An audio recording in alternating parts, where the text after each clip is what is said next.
আচ্ছা, একটা ব্যাপার কি কখনো খেয়াল করে দেখেছেন? আজকালকার দিনে পড়াশোনার জন্য এত এত বই, এত সুযোগ সুবিধা, আর হাতে কিন্তু প্রচুর সময়ও থাকে। জ্ঞান অর্জনের তো কোনো অভাব নেই, তাই না? তারপরও দেখা যায় অনেকেই তাদের কাঙ্ক্ষিত লক্ষ্যে পৌঁছাতে পারছে না। এত সব রিসোর্স থাকার পরও এই ব্যর্থতার পেছনের আসল কারণটা কি? আজ আমরা এই বিষয়টা নিয়ে একদম গভীরে গিয়ে আলোচনা করব। আচ্ছা, চলুন গভীরে যাওয়া যাক। একটা পরিসংখ্যান শুনলে রীতিমতো চমকে যেতে হয়। জানেন কি, প্রায় ৯০% শিক্ষার্থী তাদের জীবনে কোনো না কোনোভাবে ব্যর্থতার মুখে পড়ে। সংখ্যাটা কিন্তু বিশাল, তাই না? এত বড় একটা অংশ কেন পিছিয়ে পড়ছে? একটু তলিয়ে দেখলে বোঝা যায় এর পেছনে রয়েছে খুব সাধারণ, প্রতিদিনের মাত্র ৫টি ভুল। এই ভুলগুলো আমাদের কাছে এতটাই স্বাভাবিক মনে হয় যে এগুলো কীভাবে নীরবে আমাদের ভবিষ্যৎ নষ্ট করে দিচ্ছে তা আমরা টেরই পাই না। তো আমাদের লিস্টের একদম ১ নম্বর ভুলটা হচ্ছে প্রযুক্তির ফাঁদ বা স্ক্রিনের দিকে তাকিয়ে নিজেদের মূল্যবান মনোযোগ হারিয়ে ফেলা। ব্যাপারটা ঠিক কিভাবে ঘটে একটু কল্পনা করুন তো। ধরুন, খুব সিরিয়াস মুডে পড়া টেবিলে বসা হলো। ৫ মিনিট না যেতেই মনে হলো, আচ্ছা, মাত্র ১০ মিনিটের জন্য একটু সোশ্যাল মিডিয়াটা চেক করে আসি, এরপরে একটানা পড়ব। কিন্তু ওই যে আর মাত্র ১০ মিনিট, এই ফাঁদটা কখন যে ২ ঘন্টার একটা নষ্ট সময়ে পরিণত হয়ে যায় তা কি আমরা বুঝতে পারি? স্ক্রোল করতে করতে পড়ার সেই এনার্জি, সেই ফোকাস সব ভ্যানিশ। এই যে অনন্তকাল ধরে স্ক্রোল করার প্রবণতা, এটাই হলো আমাদের প্রথম আর সবচেয়ে বড় ভুল। তাহলে সবচেয়ে জরুরি বিষয়টা হলো এই ফাঁদ থেকে আমরা বেরোব কিভাবে। এর জন্য আজ থেকেই কয়েকটা জাদুকরী পদক্ষেপ নিতে হবে। প্রথমত, পড়তে বসার সময় মোবাইল ফোনটা একদম হাতের নাগালের বাইরে রাখতে হবে, কোনো এক্সকিউজ নেই।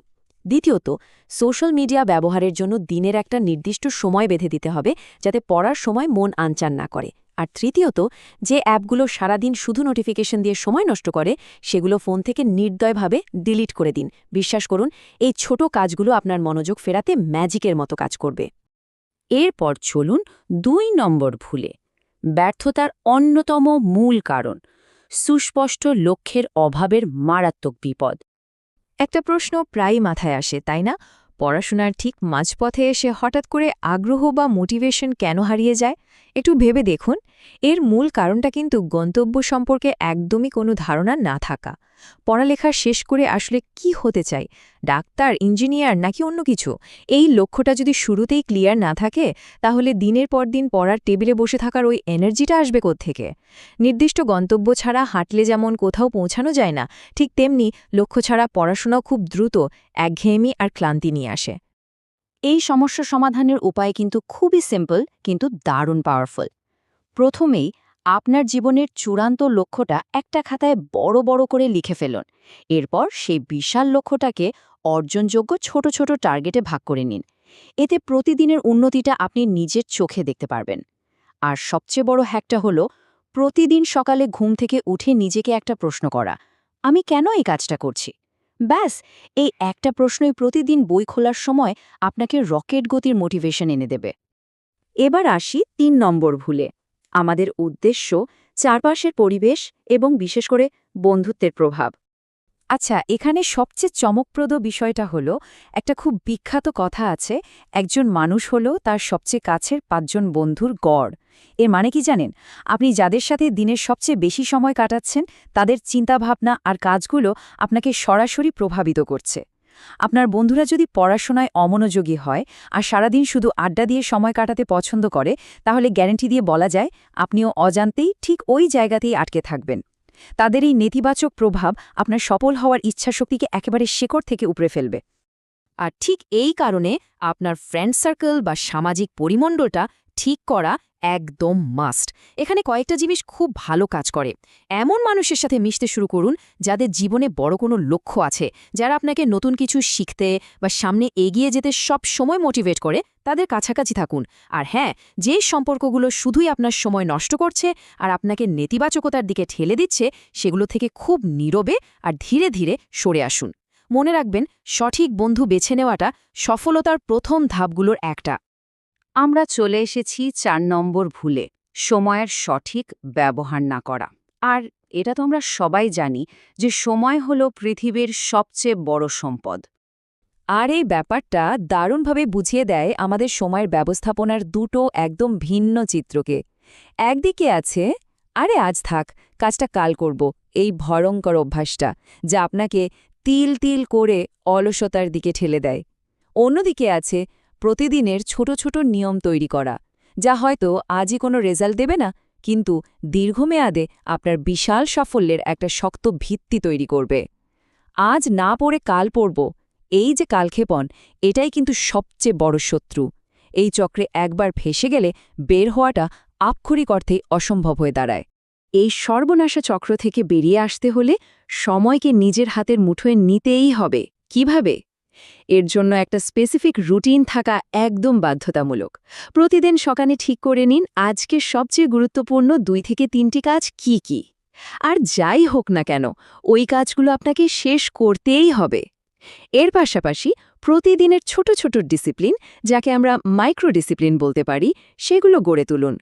এই স্টেপগুলো আপনার অলসতাকে একেবারে দূরে ছুঁড়ে ফেলবে আর আপনাকে প্রতিদিন একটু একটু করে প্রোডাক্টিভ হতে সাহায্য করবে।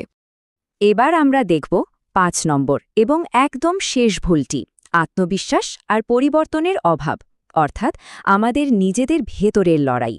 শুরু করার আগেই হার মেনে নেওয়া, এর চেয়ে করুণ আর কি হতে পারে বলুন তো? বইটা মাত্র খুললেন আর সাথে সাথেই মাথার ভেতর একটা আওয়াজ আসলো, ধুর, আমাকে দিয়ে এসব হবে না, বা আমি এটা পারবো না।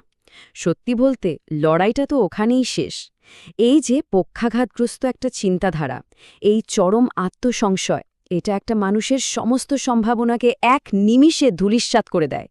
এই নেতিবাচক চিন্তা ভেতরের সমস্ত শক্তি শুষে নেয়।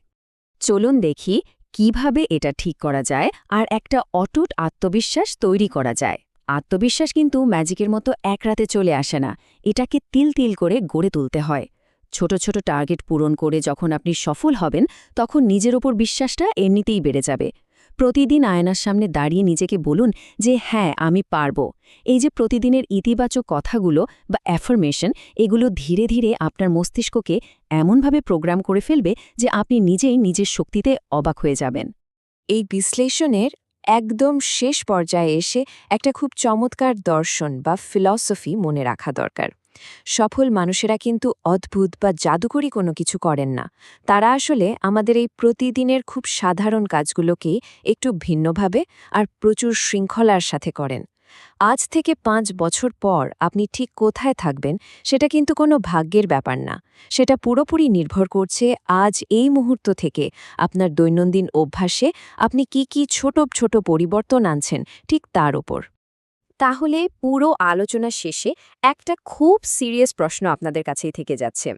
এই যে ছোট ছোট কিন্তু দারুণ পাওয়ারফুল পরিবর্তনগুলোর কথা আমরা জানলাম, সেগুলো কি আজ থেকে মানে এখন থেকেই শুরু হবে? এই বিশ্লেষণে আমরা যে 5টা ভুলের কথা আলোচনা করলাম, সেগুলো থেকে শিক্ষা নিয়ে নিজেকে শুধরে নেওয়ার সিদ্ধান্তটা কিন্তু একান্তই আপনার। আশা করছি আজকের এই আলোচনা নতুন করে ভাবতে সাহায্য করবে আর এই বিষয়গুলো নিয়ে আরও এক্সপ্লোর করার একটা দারুণ আগ্রহ আপনাদের মাঝে তৈরি হয়েছে। সাথে থাকার জন্য সবাইকে অনেক অনেক ধন্যবাদ।